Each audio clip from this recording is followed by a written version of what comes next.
Assalamualaikum warahmatullahi wabarakatuh.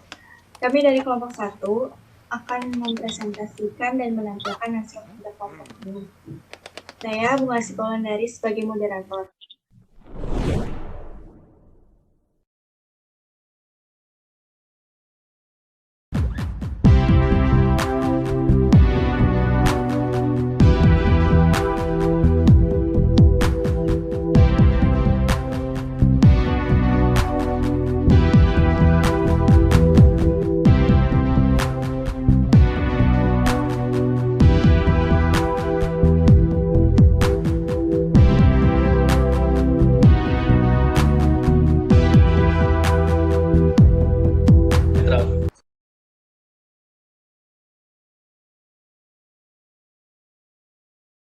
Assalamualaikum warahmatullahi wabarakatuh. Selamat siang semua. Selamat bergabung di kompetisi debat kelompok 1 kelas 12 IPA 1 SMA BPI 2 Bandung. Yang terhormat Pak Miftah selaku Guru Pendidikan Agama Islam, dan yang terhormat seluruh peserta debat kelompok 1 kelas 12 IPA 1. Pertama-tama izinkan saya memperkenalkan diri saya Bunga Sipowandari selaku moderator di acara debat kali ini. Saya akan menjelaskan mosi atau topik debat kali ini, yaitu hukum potong tangan bagi koruptor. Sebelum memulai acara, saya mempersilahkan kepada tim pro untuk memperkenalkan diri. Perkenalkan, nama saya Muhammad Agus Rizky dari tim pro, dan rekan saya dapat Andika Pais juga dari tim pro. Selanjutnya, kepada tim kontra dipersilakan untuk memperkenalkan diri. Saya Artamevia Putri selaku tim kontra dan rekan saya Adia Raina Talita Arif. Baik, terima kasih. Selanjutnya kita akan masuk ke dalam sesi pertama. Pembicara pertama, tim pro, dipersilakan untuk menyampaikan pernyataan terkait mosi atau topik debat yang telah ditentukan. Assalamualaikum warahmatullahi wabarakatuh. Saya Muhammad Agus Rizky selaku pembicara 1 dari tim pro. Pada kesempatan siang hari ini, saya akan menyampaikan pernyataan saya tentang mosi hari ini, yaitu syarikah atau pencurian. Syarikah atau pencurian merupakan perbuatan pelanggaran terhadap hak kepemilikan harta atau hifdzu amal, yang oleh Allah diberi hukuman cukup berat, yaitu potong tangan. Dalam pidana syariah, syarikah termasuk jenis sudut yang telah dipastikan hukumannya dalam Al-Quran dan dicontohkan oleh Nabi dalam hadis. Karena itu, tidak ada alasan bagi umat Islam kecuali melaksanakannya. Ketika telah terjadi pencurian yang terpenuhi syarat-syarat dikenakannya had.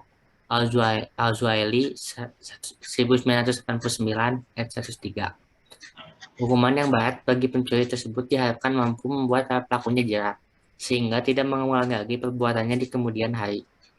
Demikian itu karena mengambil barang orang lain merupakan kezoliman terhadap pemiliknya yang sudah dengan susah payah berusaha mencari dan mengumpulkannya. Yang pertama, korupsi dalam dimensi suap atau riswah. Dalam pandangan hukum Islam merupakan perbuatan tercela dan juga merupakan dosa besar, serta Allah sangat melaknatnya. Korupsi dalam Islam terdapat pengungkapan gulul dan ahdul amwal bil batil, sebagaimana disebutkan oleh Al-Quran dalam surat Al-Baqarah ayat 198. Baik, pembicara tim kontra dipersilakan menyampaikan pernyataan. Assalamualaikum warahmatullahi wabarakatuh. Saya Artamevia Putri sebagai pembicara 1 dari tim kontra akan menyampaikan pernyataan saya mengenai ini adalah hal yang melanggar hak asasi manusia. Yang pertama, Al-Quran menjunjung tinggi nilai-nilai keadilan dan kebersamaan. Yang dimana, dan janganlah sekali-kali kebencianmu terhadap suatu kaum mendorong kamu untuk berlaku tidak adil. Quran Surat Al-Maidah ayat 8. Ayat ini mengisyaratkan betapa pentingnya keadilan dan betapa perlunya jiwa besar dalam mewujudkan keadilan itu. Tidak dibenarkan rasa keadilan dikorbankan demi kepentingan subjektivitas. Kedua, Al-Quran tidak menoleransi pembinasaan diri sendiri dalam mencapai tujuan, sesuci apapun tujuan itu. Yang dimana dan janganlah kamu menjatuhkan dirimu sendiri ke dalam kebinasaan dan berbuat baiklah karena sesungguhnya Allah menyukai orang-orang yang berbuat baik. Quran Surat Al-Baqarah ayat 195. Tepuk tangan untuk kita semua. Baik, selanjutnya pembicara kedua tim pro dipersilakan menyampaikan pendapatnya untuk menyanggah pernyataan tim kontra. Baik, makasih. Menurut saya bahwa hukum potong tangan didasarkan atas penyelidikan mental dan kejiwaan manusia. Oleh karena itu, hukuman tersebut adalah hukuman yang sesuai dengan perseorangan maupun masyarakat.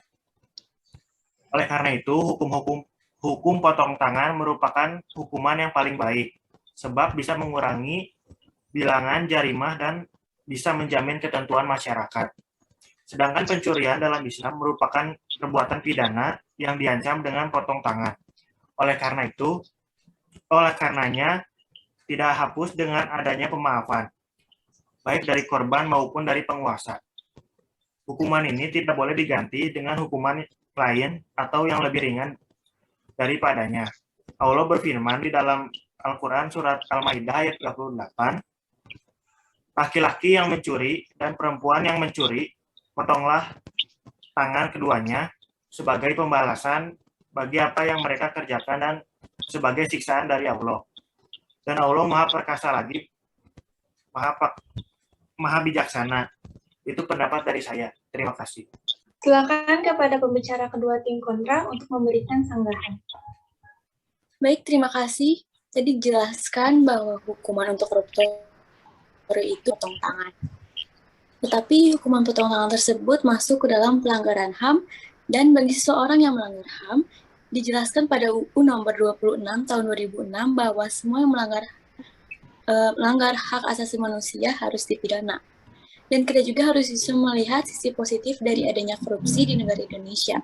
Seperti korupsi menuntut pemerintah untuk memperketat hukum dalam negaranya dengan cara seksama memeriksa akses keluar masuknya uang negara.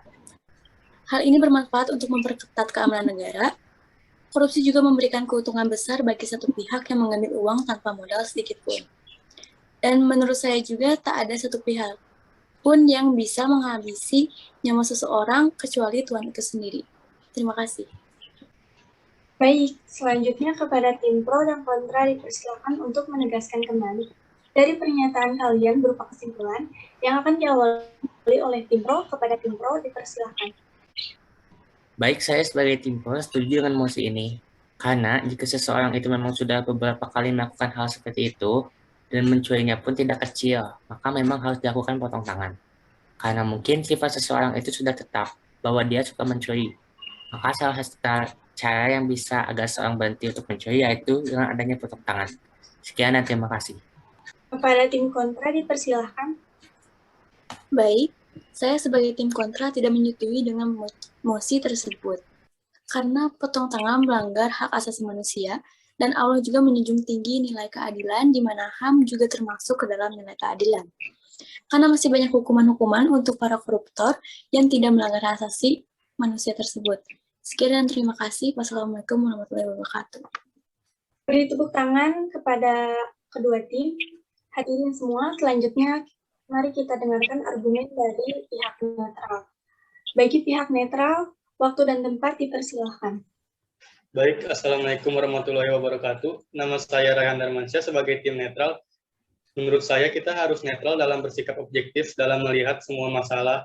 Kita tidak bisa memperhatikan suatu kesalahan atau masalah hanya dari satu sisi saja. Akan tetapi kita perlu memperhatikan semua masalah dari semua sudut pandang karena hukuman bagi koruptor harus diperlakukan dengan cara setara, yaitu berasal dari lingkungan masyarakat, lingkungan keluarga kita, dan kita hanya perlu memperhatikan beberapa akibat yang diakibatkan dari koruptor tersebut, karena tidak semua hukuman dapat diperlakukan kepada koruptor. Sekian. Assalamualaikum warahmatullahi wabarakatuh. Puji syukur kepada Tuhan atas rahmat-Nya, sehingga kita dapat menjalankan kegiatan debat ini dengan lancar. Terima kasih kami ucapkan kepada peserta debat atas kerjasama dan sumbangan pendapat serta pikirannya. Saya sebagai moderator menyatakan debat ini ditutup. Sekian dan terima kasih. Wassalamualaikum warahmatullahi wabarakatuh.